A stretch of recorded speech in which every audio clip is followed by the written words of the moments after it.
नमस्ते। करीब 20 साल पहले की बात है। मैंने सोचा एक प्रोग्राम करना है सीनियर सिटीज़न्स के साथ में। तो मैंने मेरी सोसाइटी में अ, सीनियर सिटीज़न्स को इनवाइट किया और करीब 15-20 अ, बुज़ुर्ग आ भी गए। करीब मैंने 3-4 दिन तक उनसे कुछ नहीं कहा और वो इतनी बातें करते थे कि रुकते ही नहीं थे और कहाँ-कहाँ के अपने सारे किस्से कहानियाँ सुनाते थे। जैसे कैसे हमने एक रूम में सारे भाई-बहनों ने गुज़ारा किया, या मेरी पहली तनख्वाह कैसी थी, या कैसे कोई पाकिस्तान से माइग्रेट होकर आया है, तो आने के बाद उन्होंने क्या-क्या स्ट्रगल किए। तो इस तरह से वो कई सारे अपने किस्से कहानियाँ वो सुनाया करते थे। 3-4 दिन मैंने कुछ नहीं कहा, मैं आराम से बैठकर एक तरफ सुनती रहती थी। जब मैंने 3-4 दिन के बाद उनसे ये कहा कि हम एक स्टेज शो करेंगे, और जैसे ही मैंने कहा, वो सब चुप और कुछ बोलने को ही तैयार नहीं। जैसे-तैसे करके मैंने करीब 7 से 8 लोगों को तैयार किया और उनके साथ एक क्वेश्चन आंसर सेशन मैंने एक तैयार किया था। उसमें एक क्वेश्चन था, यदि आपको अपना जीवन फिर से जीने का मौका मिले, तो आप एक क्या चीज़ है जिस पर आप ध्यान देंगे या बदलना चाहेंगे?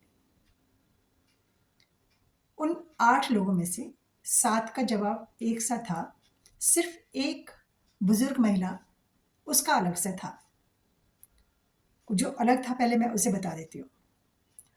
अलग जवाब ये था कि अगर मुझे जीवन जीने का मौका मिला फिर से, तो मैं अंग्रेज़ी बोलना सीखूँगी, क्योंकि मेरे पोते-पोती वो क्या बात करते हैं मुझे कुछ समझ में नहीं आती। और बाकी जो 7 थे, उन्होंने एक ही जवाब दिया, थोड़ा बहुत आगे-पीछे करके। तो सबका एक मिक्स एक आंसर मैं बताती हूँ।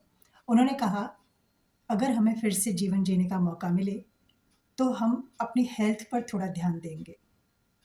हमने पूरे जीवन अपनी हेल्थ को सबसे ज़्यादा नेग्लेक्ट किया। हमने बहुत बहाने बनाए। जब भी हमें अपनी हेल्थ पर ध्यान देने का कोई कहता, तो हम इतने सारे हमारे पास रीज़न होते थे कुछ ना करने के। जैसे अभी मेरे ऑफ़िस का टाइम इतना ज़्यादा होता है कि मुझे टाइम नहीं मिलता, या मेरे घर के काम इतने होते हैं कि मुझे समय नहीं मिलता, या इतना काम करके हम थक जाते हैं कि हम अपनी हेल्थ पर ध्यान कैसे दें, या फिर मेरे बच्चे थोड़े बड़े हो जाएँ तो थोड़ा हम करेंगे। कुछ भी बहाने, या मेरे घर पे मेहमान आए हैं, तो मेहमानों का बहाना बना के कि अभी इतने दिन तक वो रहेंगे तो मैं क्या करूँ उसमें? या फिर हमें किसी शादी में जाना है, या हमें बच्चों के स्कूल में पेरेंट्स मीटिंग है, या उनके एग्ज़ाम्स हैं, तो हमें दिन-रात उनके साथ लगे रहना पड़ता है। तो हमने बहुत बहाने बनाए। लेकिन आज जब हम पीछे मुड़कर देखते हैं, तो हम ये सोचते हैं कि 24 घंटे में से 1 घंटा निकालना कोई मुश्किल नहीं था। हम उस जीवन को तो वापस नहीं ला सकते, लेकिन सभी ऐसी उम्र के लोगों से जो अभी कुछ कर सकते हैं, हमारी हाथ जोड़कर ये विनती है कि वे अपने स्वास्थ्य का ध्यान समय रहते ही रख लें। नहीं तो किसी दिन हमारी तरह ये प्रश्न आएगा और आप भी यही जवाब देंगे कि काश मैंने मेरे स्वास्थ्य पर ध्यान दिया होता।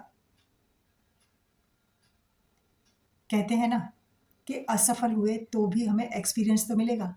तो कुछ अनुभवी अगर हमसे कुछ कह रहे हैं, तो हमें अपने स्वास्थ्य पर ध्यान देना चाहिए। क्या उन अनुभवी बुजुर्गों से हम ये सीखने के लिए तैयार हैं?